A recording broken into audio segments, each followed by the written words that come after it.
What a weekend, and what a week in general for the Cleveland Guardians, who is it 17 out of 20 games they've won, more or less. No matter what happens, they are now the American League Central Division champs, and they are going to the postseason. We'll get into the weekend series. We will get into the postseason. We're going to talk some Steven Kwan as well, as the man is Rodney Dangerfield. He just keeps getting no respect. All on today's Locked On Guardians.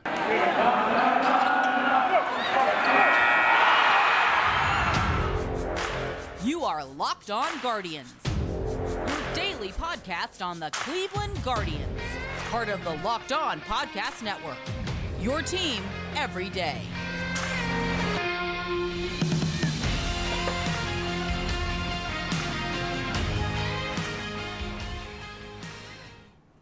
Hello, everyone. Welcome to Locked On Guardians. I'm your host, Jeff Ellis. My co-host, Nacho the Cat, is here as well, and we are going to talk about the playoff-bound Cleveland Guardians on today's show. We got a weekend's worth of games. We got some Steven Kwan to dig into. For those who don't know me, I've been the host of Locked On Guardians for all 800 episodes. Before that, I was a lead draft and prospect analyst at Scout 24/7. Before that, I wrote at pretty much every Cleveland sports blog. Again, focus more on the draft, but I also do a lot of statistical pieces and the like. Now I am all of Locked On, and now your Cleveland Guardians. I love the headlines. They're like, Cleveland wins first American League Central since 2018. That was 4 years ago. Like, a lot was put on the fact they haven't won one since 2018. Yeah, they only made the postseason once, and it was partially thanks to the expanded postseason and the weird 2020 season. They did have, one season either way where they didn't make the postseason. It's not like this has been a huge drought.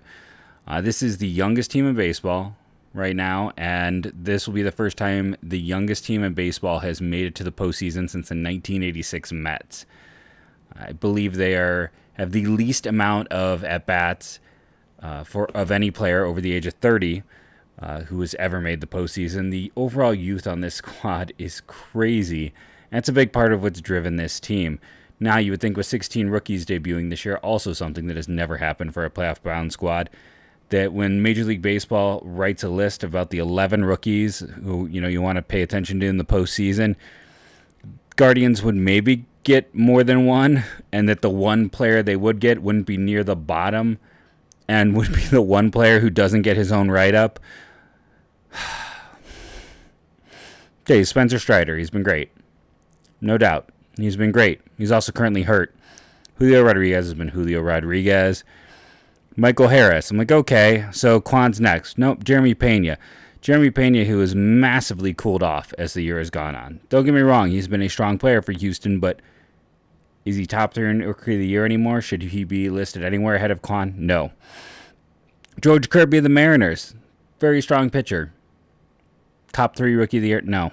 Let's keep going. Hunter Brown of the Astros, who's had 3 starts, maybe 4 starts. He's been really fun in his 4 big league outings, and he's 6th on this list. Then in comes Steven Kwan at 7, who then gets the same write-up as Brandon Donovan of the Cardinals. For those who know me, this is the point where if you don't like the braggadociousness, fast forward 10 seconds. Brendan Donovan, the other player, one of those players who I highlighted this offseason going through statistics as someone who could be an under-the-radar candidate, much like if you go back and listen to the roundtable we had before the season began and everyone's going gaga over Riley Green and Bobby Witt and Spencer Torkelson. I'm like, Steven Kwan is the dark horse here. Don't sleep on him. So I get some right by looking at those numbers. Jose Azocar for the Padres at 9, who I was not super familiar with because he hasn't played a ton. Then Robert Suarez, a 31-year-old rookie, as a reliever at 10. Scott Efros, who I really liked when the Yankees added him, and he was added at a pretty relatively cheap price. I was like, I kind of wish the Guardians had gotten in on him, is 11. So they can get a Yankee in there. No Oscar Gonzalez. He didn't have more value than 2 relievers at the end of this list. Come on, Major League Baseball. My goodness, every single article about the Rookie of the Year, I feel like just on MLB.com, is terrible when it comes to Steven Kwan. He doesn't get the respect he deserves. He doesn't get the placement he deserves, let alone the other candidates on this team. I mean, Oscar Gonzalez.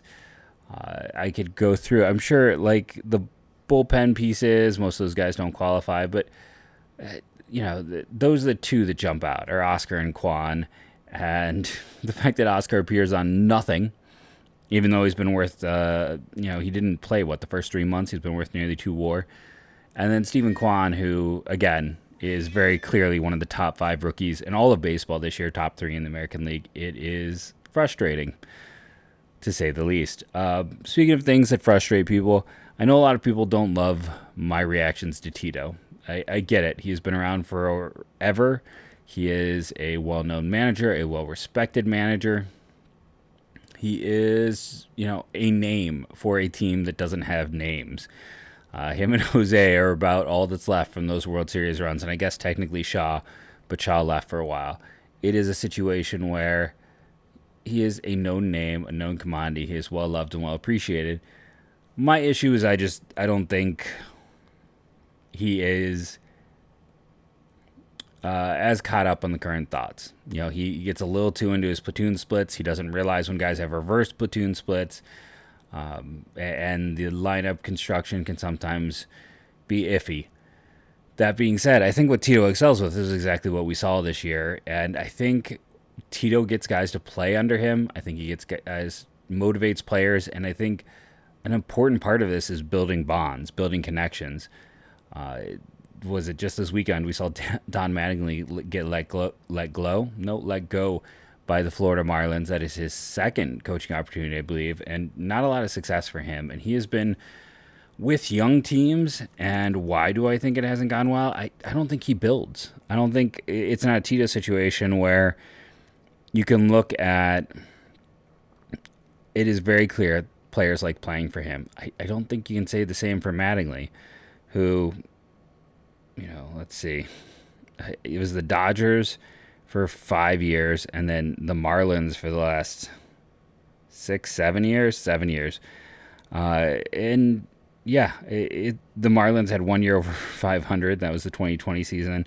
The Dodgers team seemed to get a lot better when he was let go.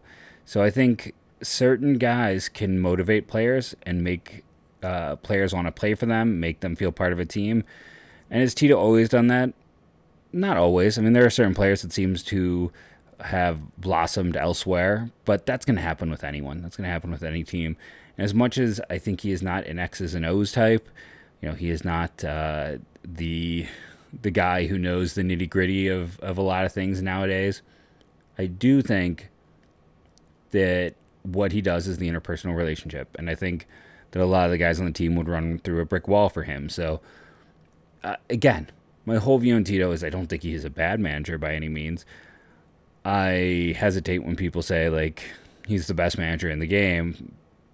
But I think if you go and you look at, motivation of players, you go and you look at interpersonal relationships, he is probably the best manager in the game. I think he really excels with those relationships with his players, which honestly is probably more important in baseball than any other sport. There's been some interesting things here about how much impact does a manager really have, and all the things I complain about. The overall impact is a few wins a year. The interpersonal stuff that you can't really measure, that could be greater. That could be the most important part of the job. And I think there is, a general, the front office and Tito trust each other. And for the most part, they give him what he wants. And that's how we end up with Brian Shaw as our big free agent addition this year. But sorry about that. But at the end of the day, Tito is a good manager. He excels, I think, at the interpersonal relationships. And he's also just, this whole front office, and the reason it's so successful is it's been built with low ego, low stress, and just being very cognizant of what they do well. Knowing what works, what doesn't work, and having no issues changing things up. And that's how all of a sudden, you have the pitching pipeline they have, and then the hitting pipeline, because they go out and add Chris Valleca, and I guarantee you part of that interview process was letting him, telling him what they're already doing and talking to people they interviewed and being like, this is what we're doing. Are you willing to be a part of it? Yes or no? And he's the continuation of what they're starting in the minors. And, Tito, I'm sure wasn't very happy about losing his buddy as the hitting coach, but he adjusted. And that give and take is why it works. And I think, again, he's a good manager.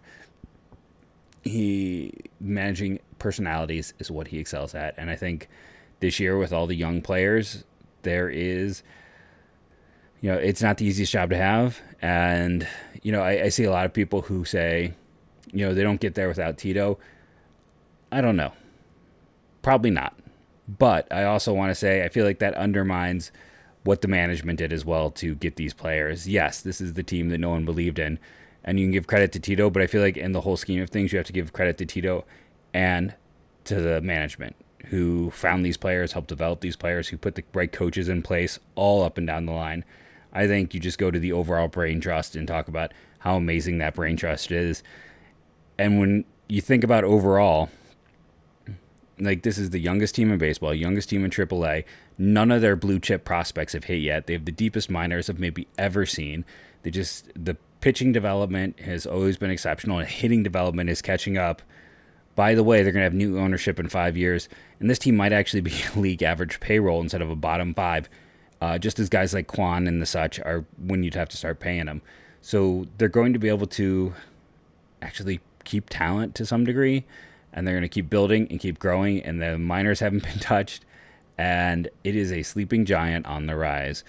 We're going to talk about this Texas series in a moment after we take a quick break from our sponsors on today's episode of Locked On Guardians. And our fantastic sponsor today are the great people over at LinkedIn. These days, every new potential hire can feel like a high-stakes wager for your small business. You want to be 100% certain you have the best qualified candidates available. That's why you check out LinkedIn Jobs. LinkedIn Jobs helps you find the right people for your team faster and for free. And I'm going to be honest with you, there's a lot of baseball people on there. I'm on there. I've made many connections through the years to people in Major League Baseball through LinkedIn. Right now, add your job and the purple hiring frame to your LinkedIn profile to spread the word you're hiring. Simple tools like screening questions make it easy to focus on candidates with just the right skills and experience. You can quickly prioritize who you'd like to interview and hire. That's why small businesses rate LinkedIn Jobs number one overall in delivering quality candidates versus leading competitors. And LinkedIn Jobs helps you find qualified candidates you want to talk to faster. Post your job for free, keyword free, at linkedin.com/lockedonmlb. That's linkedin.com/lockedonmlb to post your job for free. Terms and conditions apply. Again, you can go find me at LinkedIn, and you'll find your next great hire at LinkedIn as well. So to clarify, first point, Steven Kwan, criminally underrated right now still, even with the great year he's having. Number two, Tito is top 10 manager in baseball because I think the things he does best is probably the things that are hardest to manage. And now let's get into this Texas series. So I was sitting there thinking about it. Like, it's kind of funny. Like, there are, if you went way back to this offseason, if we had predicted a team that made a lot of, waves in free agency that was going to be clinching this weekend, it would have been Texas, right? Texas won the offseason. They added Seager. They added Simeon. They added John Gray.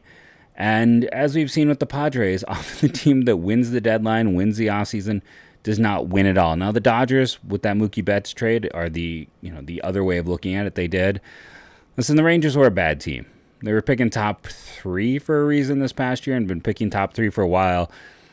I can remember going back to when I was writing up things at Scout back in the good old days. And again, I love Locked On, but Scout as a writer, it was the best time of my life because we had like promotion. And I remember like draft weekend doing like 25, 30 calls during drive time, during, the sevens and at 4. And it was a fun, different time to be a writer. And I also remember Texas was my worst ever drive time show because they literally asked me Rangers questions. I'm like, I don't know. I remember preparing for the draft. I got nothing on the Rangers for you right now. Adrian Beltre, I'm sorry. It's not my focus. But, to go back to this Rangers team, they spent a lot of money, and Cleveland was making headlines for their inaction and doing absolutely nothing. Fast forward. Well, Texas, after this weekend, is now up to the 8th overall pick in the draft, and Cleveland clinches the division. I did want to take a second. It is interesting. I had to deal with so much blowback this offseason because people wanted the Guardians just to make any move. And let's say they had traded for Austin Meadows. Austin Meadows played in 7 games, had 28 plate appearances. Now, there's stuff outside of baseball going on, I'm sorry, that's his ZiPS. He played in 36 games, 147 plate appearances, negative WAR. And there's stuff going on with his mental health he talked about. So if you go back to 2021 with Tampa, he's worth only 1.7 WAR, a 113 runs created plus because the defense is so bad. He was a glorified DH. So there's that. And let's talk about Jess Winker, the other player that got mentioned, another glorified DH who plays left field. And Winker has been worth, by the way, 0.4 WAR this year. He was worth 3 WAR last year because he had a 147 and a 142 runs created plus. He's got a 105 this year. He's been strictly league average. He's always had horrible platoon splits. He cannot hit, he's a left. He cannot hit lefties to save his life. He can only hit righties. And defensively, he's been consistently one of the worst outfielders in baseball.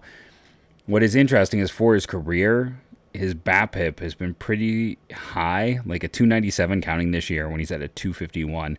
So there's a bit of bad luck for him. He'll probably rebound, but it's literally just contact. It's on base skills. He has average-ish power and terrible defense, bad base running, and honestly, Seattle's gotten more value out of Suarez than Winker. Now, if Cleveland had made either of these trades, likely Steven Kwan would not have started the season with Cleveland. So I just wanted to point that out, bring that up, that it's good to sometimes trust in their young players. And I don't know how this offseason is going to shake up just because they have so many players. It's like you got to figure who's going to actually get an opportunity, but it's a nice problem to have. Let's talk about these games, right? Let's get into all of these games against Texas. I was expecting 2 out of 3 because you never really expect the sweep. My joking tweet was, which sweep is going to cause the division to win this division first, Cleveland's or Chicago's? If you weren't paying attention, Chicago totally got swept by Detroit. It was kind of amazing to watch it slowly unfold. They have just, I want to talk about team crumbling, and those words are going to come back to haunt Elvis Andrus from here to the end of time. So this was Cody Morris on the mound on Friday, and he has been solid. You know, it's very clear that his stuff is amazing. It's awesome that he is, again, this was his second outing where he went 80 pitches. Before these last two outings, he had only gone 60 in a game. And, you know, I talked about it. Like, if he had been healthy, I thought he'd be the number 4, number 5 pitcher for this team sooner rather than later. I don't know what they'll do with him in the postseason, but I think he could be another bullpen weapon if they allow him on the roster. He may not pitch on the postseason roster. For all the great things going on, Eli Morgan, this was one of his games where he actually came in, didn't finish the inning, gave up 2/3 of a run, but Henches and 99 both did the job. 99, a little bit more of a hair-raising experience with the walk and the hit. Class A then 2 hits, not the cleanest one, but gets saved 38. Who reached base twice in this one? Well, they only had 1 walk. Let's try to remember. And Jimenez got hit and Brennan got hit. And I believe Brennan had a hit as well, as did Jimenez, so they each reached base twice, as did Josh Naylor, who had the 1 walk. Maley and Straw, the only players who did not reach base in this game. Box score bingo, so we have the 7 hits for Cleveland with the technically 3 walks, and the error gave them 11 opportunities. That should be 3 to 4 runs. They got 6. The other side of things, they had 9 hits, 4 walks. That's 13 opportunities, 1 hit batter, 14, and then 1 error. That should be about 5 runs, and Texas only got 3. And what's crazy about Cleveland getting all the runs is they only had 2 extra base hits, a double and a triple. So they also stole a ton of bases. That's the other thing. Old friend Kevin Plawecki, they knew him well, and they stole 4 bases, 3 of them off him. Yeah, they knew he was not up for the position, and they certainly took advantage of it.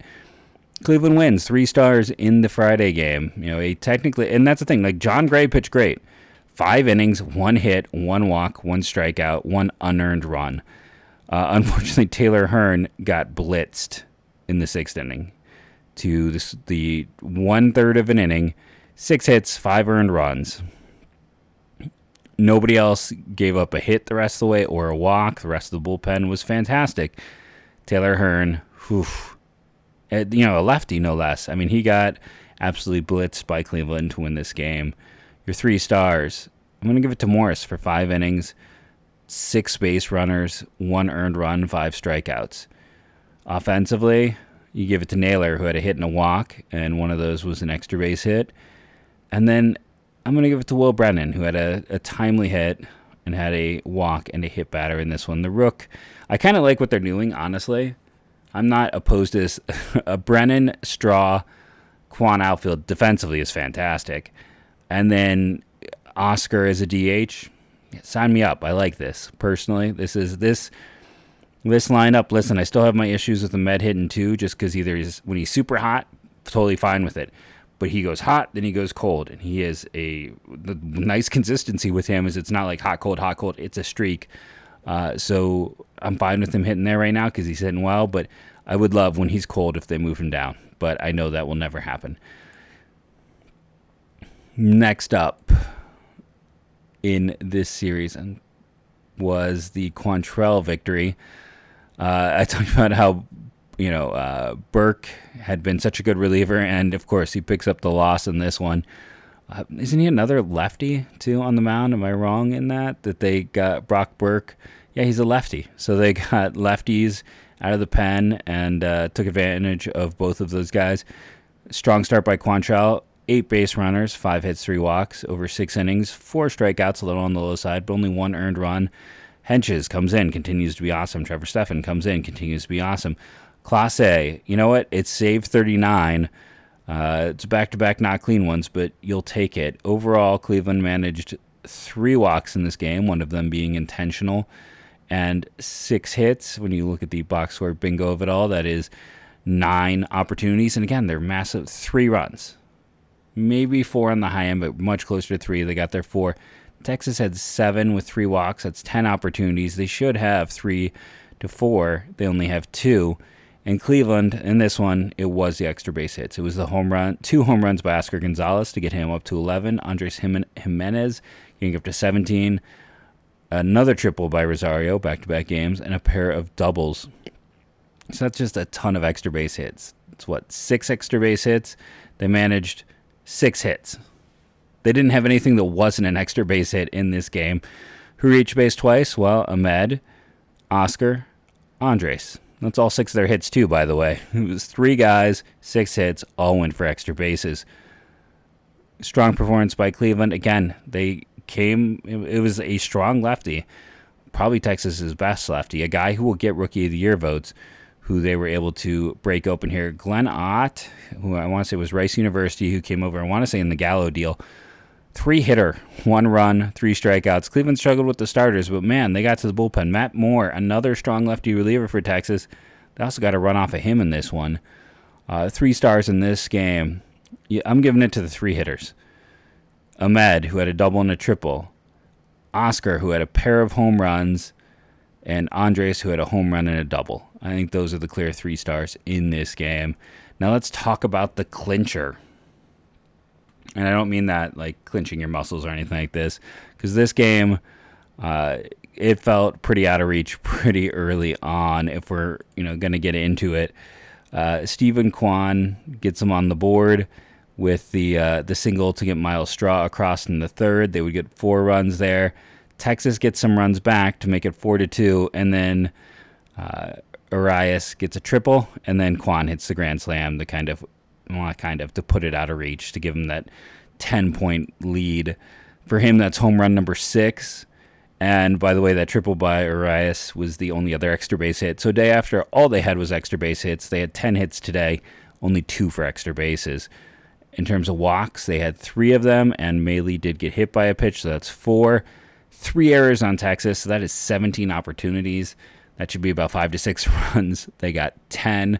The other side of things, 2 errors by Cleveland. It's very unlike them. Plus 6 hits for Texas. Plus the 1 walk should be about 9. It's 9 opportunities. Should be about 3 runs, and instead it was 4.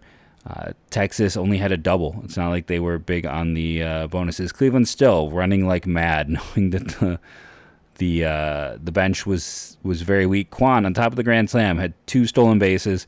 Straw had 1. I think they're now tied for the team lead at 19. And it was also nice just to see like Arias in a game. Like he hasn't had too many opportunities. Freeman back out there, especially now that this division is clinched. Is that even the word I want? I feel like it's, you know what I mean. That maybe we'll see a few more of the young kids play as we move down the stretch. In this game, who reached base twice? Well, Kwan had 3 hits, and then you had Oscar. No, he didn't have that. I'm sorry, I was looking at the wrong. Kwan did have 3 hits. Owen Miller had a hit and 2 walks. You had a hit and a walk by Arias, 2 hits by Freeman, and 2 hits by Straw. Savali, 5 innings, 2 earned runs, 3 hits, 7 strikeouts. That's stellar. Kirk McCarty. I mean, look at those last few bullpen rolls. He's been better than you think. 2 innings, 1 hit, 2 strikeouts. Shaw, listen, the ERA is 5.5 for a reason. Are there any Shaw defenders left? We got into it for a bit on there, but he should not be on the postseason roster. Let's be honest. He should not be. If like Cody Morris is sitting at home so you can have Brian Shaw, that is a mistake. Shaw, 1 inning, 1 earned run, 2 total runs, 2 hits, a walk and a strikeout. 99 comes out and it has a brilliant ninth. And again, for the people who say I'm hating on him, that's just the role I want to see him in. I want to see him come out with nobody on base. I think that is his ideal role just because he has such a deliberate approach. 3 stars in this one. Savale's got to get 1 of them. I think Kwan's got to get 1 of them. So after that, it really comes down to, who do you give it to? Freeman with 2 hits? I'm going to give it, well, he had an error as well, didn't he? Part of me's like, give it to Arias, but he had a critical error. Let's give it to, I guess we give it to Straw then, because if we're going to go for a multi-hitter, then Straw had 2 hits and a stolen base. By the way, 218 average, 561 OPS. He continues to move on up in the grand scheme of offensive production. He's getting closer to Owen Miller than he is to Austin Hedges. A nice change to see. Big sweep, championship, obviously all of that. We're going to take our next break and come back and do a little bit of odds and ends to finish up today's show. So let's talk Zach Plesac. He made his rehab start on Saturday, 5 scoreless innings in Columbus, 65 pitches, 2 hits, struck out 5. I think he'll get called up. We'll get to see it before the end of the year. I am curious what his further role would be. Like right now, I don't know who the 4th starter is if this team's in the postseason, just because of health has been such a big issue. Other things I wanted to take a moment and discuss with you in regards to this past weekend. With this, it seems more and more that Cleveland will get Seattle. And as much as I was nervous about facing Seattle also, didn't they blow an 11-2 lead on Sunday? Cleveland is rising and they are falling. And sometimes it's just about being very hot at the right time. And that is what Cleveland is. So I'm not terribly nervous about that.